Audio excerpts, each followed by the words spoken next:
Hello guys, in this video I'm gonna show you how to order from Pandabuy on mobile/phone.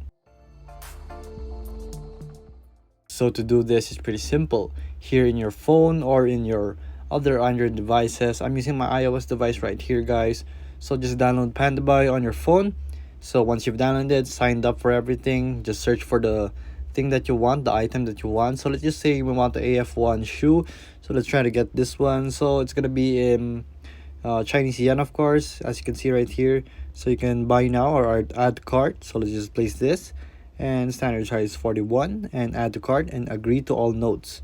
So once you go to your cart, just check it out right here, submit it to your confirming order cart, and then just have to read and agree to the terms and services, and then submit it right here.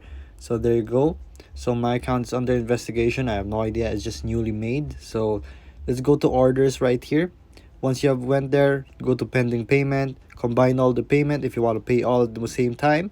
So you can combine the payment, and then it will redirect you to pay with PayPal or other services that they have right here. So once you have done that, you have paid for it, go to your account, then it will be sent to your warehouse, and you can select this item from the warehouse and send it to your home. It's just that simple. So there you go guys. If this video is helpful, please hit the like button and don't forget to subscribe.